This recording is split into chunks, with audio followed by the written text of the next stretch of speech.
తల్లిదండ్రులు లేని జీవితం నేను అనుభవిస్తున్నా. సో ఆ అనుభూతికి ఏంటంటే మీలో ఒక కొడుకులాగానో తమ్ముళ్ళగానో అన్నలాగానో మామలాగానో నేను ఒక రుణం తెచ్చుకోవడానికి ఈ వర్క్ చేస్తున్నా. సో ఇతరులు కూడా ఏంటంటే చేసే వర్క్ అప్పుడు దొంగతనం చేయాలంటే ఎంతో భయపడుతూ దొంగతనాలు చేస్తారు. ఇప్పుడు ఏమైంది, అంతా సెల్ ఫోన్లో ఆన్లైన్లో దొంగతనాలు చేస్తారు. చదువుకున్న వ్యక్తులు కూడా దొంగతనాలు చేస్తారు ఆన్లైన్లో కూర్చొని ఏ విధానంగా.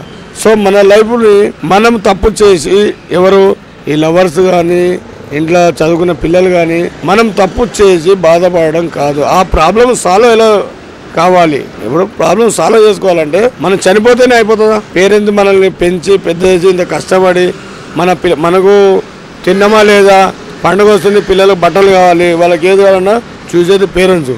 అదే పేరెంట్స్కి మన ప్రాబ్లం చెప్పాలి. నాకు ఇలా తప్పు చేశాను, నేను నా తప్పు సరిదిద్దుకోవడానికి మార్గం చెప్పండి అంటే వాళ్ళు ఆలోచిస్తారు. ఎందుకంటే కనుక్కున్న పేగు వాళ్ళు తనుకులాడతారు. ఎందుకంటే ఉదయాన్నే లేచి సాయంత్రం వరకు నా పిల్లలు ఎక్కడ ఉన్నారు, స్కూల్కి వెళ్ళారా, కాలేజ్కి వెళ్ళారా, ఏదైనా వర్క్కి వెళ్ళారా, క్షేమంగా పోయి క్షేమంగా రావాలని ఆశించేది ఫస్ట్ పేరెంట్స్ తర్వాతనే ఇతరులు. సో కాబట్టి దయచేసి తల్లిదండ్రుల మాట విని చిన్న పెద్ద గౌరవాలు ఇస్తే అందరికీ మంచిగా జరుగుతుంది.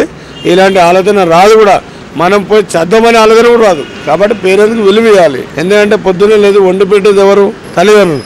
ఆ తల్లిదండ్రులు మనం గౌరవిస్తే మనం ఇంకొకరు మనకు గౌరవిస్తారు. మనం పేరెంట్స్ గౌరవం ఇవ్వకుండా అహంకారంతో నీకు నచ్చినట్టు నేను ఉంటా, నేను నచ్చిన సిగరెట్లు బీడీలు తాగుతా, నాకు నచ్చిన రాత్రి 12 గంటల వరకు రోడ్ల మీద తిరుగుతా అంటే ఆ పేరెంట్స్కి ఏముంది అంటే చెట్టు ఏదైతే విత్తనం ఉంటుందో అదే చెట్టుకు పెట్టిన విత్తనాలు అట్లే తయారవుతాయి. సో ఫస్ట్ ఆఫ్ ఆల్ వాళ్ళు చెప్పాల్సిన సంఘటన ఏంటంటే పెంచే విధానం, ఉండే విధానం చెప్పాల్సిన అవసరం పేరెంట్స్కి ఉంది. అండ్ ఈ మన చదువుకున్న స్టూడెంట్స్ కూడా దేశం పైన కానీ ఫ్యామిలీ పైన ఫస్ట్ సబ్జెక్ట్ తీసుకోవాలి.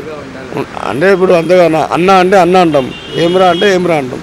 సో అది కాదు, లైఫ్ అనేది మన చేతుల్లోనే ఉంది. నచ్చిన భోజనం తింటున్నాం, నచ్చిన బట్టలు వేసుకుంటున్నాం, నచ్చినట్టుగా తిరుగుతున్నాం. మరి మన ప్రాణం పైన కూడా మనకు ఉంటుంది కదా ఆశ, కోరికలు. ఆ కోరిక తప్పులు చిన్న తప్పులు జరుగుతున్నాయి. అప్పుడేం చేయాలి, కూర్చొని ఆలోచించాలి. ఈ విషయం చెప్తే మా నాన్న వాళ్ళు బాధపడతారు, మా అమ్మ వాళ్ళు బాధపడతారు అని ఎలా ఆలోచిస్తాం అది చెప్తే కూడా ఆ ప్రాబ్లం సాల్వ్ చేస్తారు. రీసెంట్గా మా బాబు ఎంత దూరం ఎందుకు నా కొడుకే ఎన్నడూ చేయడం తప్పేందంటే ఫ్రెండ్స్తో పాటు ముగ్గురు ట్రిపుల్ రైడింగ్ చేశారు గోపాల్పురం అంటే సికింద్రాబాద్ చిలకలగూడ దగ్గర. సో ఆ సరౌండింగ్ వాళ్ళు ఆపిరు, పట్టుకోరు అంటే అతని మా అత్తగారి ఇంటి నుంచి వచ్చారు ముగ్గురు పిల్లలు పట్టుకోరు.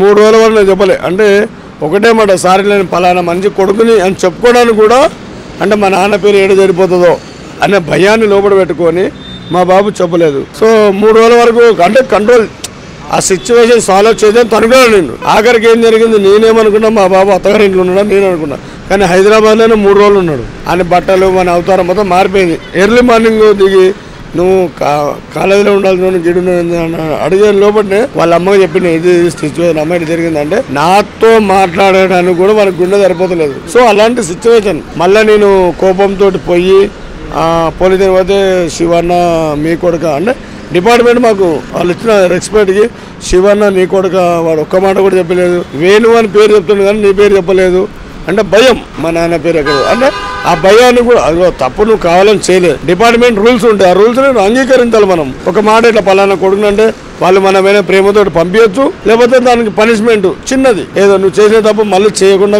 దానికి ఒక పనిష్మెంట్. తప్పు చేసినప్పుడు శిక్ష అనుభవించాలి కదా, నేనే తెలియదు నువ్వే తెలియదు అంతా ఒకటే. సో అట్లా మా బాబు చేసిన దాన్ని కూడా అలాంటి ప్రతి ఒక్క ఇంట్లో జరుగుతుంటాయి. సో అది ఇంట్లో చెప్పాలి. తప్పు చేసే ముందు అది పిల్లలు బాగుండాలి, అందరు బాగుండాలి, అందులో మనం అందరూ మంచిగా ఉండాలి. ప్రతి ఒక్కరికి తెలియాల్సింది మాత్రం ఇది ఒకటే, తప్పు చేసే ముందు ఆలోచన చేయాలి. కానీ తప్పు చేసిన తర్వాత దాన్ని ఎలా సరిదిద్దుకోవాలి అది ఇంకా పెద్ద చేయదుగా. చేసిన తప్పు సమర్థించుకోవాలి. తప్పు చేసినా కదా అని చెప్పేసి ఆ చిన్న పిల్లల్ని రేపు చేయడాలు, లేదంటే కూని చేయడము, చంపడాలు ఇది కాదు.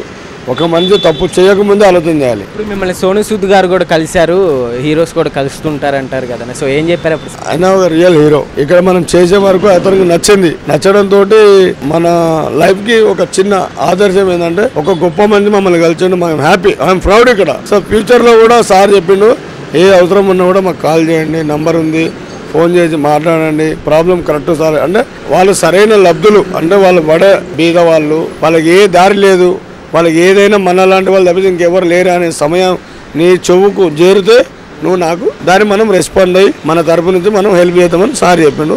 అదే ప్రకారంగానే పోతున్నాము, అదే ప్రకారంగా నడిపిస్తున్నాం. సో మెగాస్టార్ చిరంజీవి గారు ఇట్లానే సో శివన్ అయితే మిమ్మల్ని మెగాస్టార్ చిరంజీవి గారు ఇప్పుడు రాజేంద్ర ప్రసాద్ గారు వీళ్ళు కూడా ఒకప్పుడు కలిసి మిమ్మల్ని అప్రిషియేట్ చేశారు అంటున్నారు కదా, సో ఎట్లా అనా అక్షరాల నిజం చెప్పాలంటే వాస్తవానికి నేను ఇలా ఉండడానికి కారణం వాళ్ళే.